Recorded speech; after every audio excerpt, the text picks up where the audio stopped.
Cake receive করার পর client আপুর কথা শুনে আমার ভয়ে লিটারালি হাত পা ঠান্ডা হয়ে যাচ্ছিল।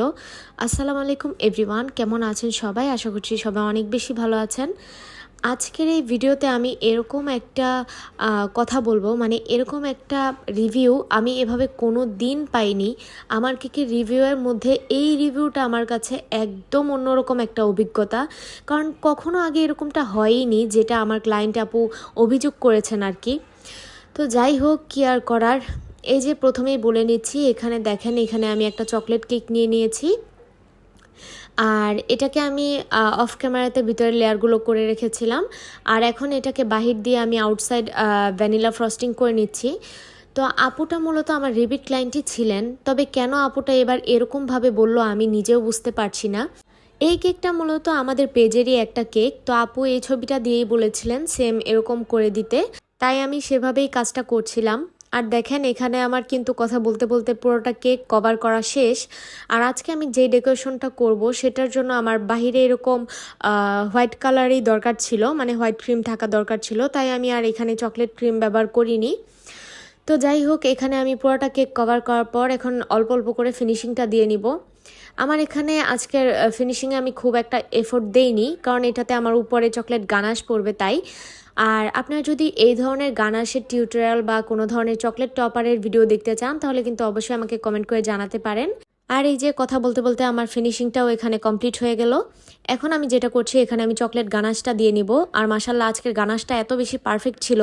আর এই গানাশের যে ড্রিপিংগুলো যখন সাইড দিয়ে পড়ে, আমার এটা দেখতে অনেক বেশি ভালো লাগে। তো যাই হোক, এখন বলি আপুটা কি বলেছিল আমাকে। আমার তো মূলত এই আপুটা রিপিট ক্লায়েন্টই ছিল, তাই আমি বরাবরই একটু ভালো রিভিউ তার কাছ থেকে আশা করি, যেহেতু আপু অনেকগুলো কেক নিয়েছেন আর প্রতিবারই রিভিউ আলহামদুলিল্লাহ ভালো থাকে। কিন্তু এইবার যখন আমি আপুকে বিকেলবেলা কেকটা ডেলিভারি করে দেই, ততক্ষণ অবধি সব কিছুই ঠিকঠাক ছিল, মানে কোনো সমস্যা হয়নি।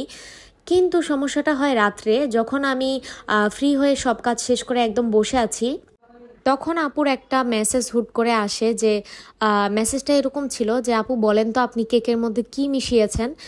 তখন এই মেসেজটা যখন আমি দেখেছি, আমি একটু নার্ভাসও হয়েছি, আবার ভাবছি যে আমি কিভাবে কাজ করি, আপু কি সেটা জানতে চাইলো কি না। তো আমি বলি যে কেন আপু, আমিও দুষ্টুমি করছিলাম, বলছিলাম যে জানি না কি মেশাই। তো এরপর আপু আবারও বলে যে কি হলো আপু, বলেন না কেন আপনি কি মেশান কেকের মধ্যে। তখন আমি আবারও দুষ্টুমি করি যে গুপ্তধন মেশাই, এরকম আমি বলছিলাম, কারণ আপুর কাছ থেকে আমি রিভিউ সবসময় ভালোটাই আশা করি, আর তাদের ভালো লাগে বলেই এতবার কেক নিয়েছেন। তো আপু তখন বলে যে আপু আপনি বললেন না কিন্তু কি মেশান। তো পরে বলছে যে এরকম জিনিস মিশিয়েছেন, এগুলো কি খাওয়া যায়, এরকম কেক কি খাওয়া যায়। যখন আপু এই কথাটা বলেছে, আমি একদম শকড হয়ে গেছি। আমি এত পরিমাণ ভয় পেয়েছি যে আল্লাহ, সত্যি কি কোনো ঝামেলা ছিল কেকের মধ্যে। তো তখন আমি আপুকে জিজ্ঞাসা করি যে আপু কোনো সমস্যা ছিল কি। তখন আপু বলে যে হ্যাঁ, অনেক সমস্যা ছিল। তো আমার তো মাথায় পুরো আকাশ ভেঙে পড়ে। তারপর যেটা বলে আপু, সেটা শোনার জন্য আমি একদমই প্রস্তুত ছিলাম না। আপু বলে যে এত কি মেশান আপনি, এত বেশি মজা হয়, এত মজার কেক কি খাওয়া যায়।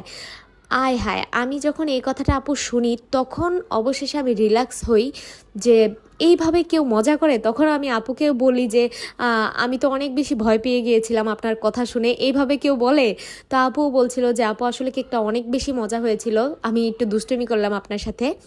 তো এরকম আসলে আমি ভয়ও পেয়েছি, আবার পরবর্তীতে আমার খুব ভালোও লেগেছে ব্যাপারটা, যে না, আমি সারপ্রাইজড হয়ে গেছি একদম।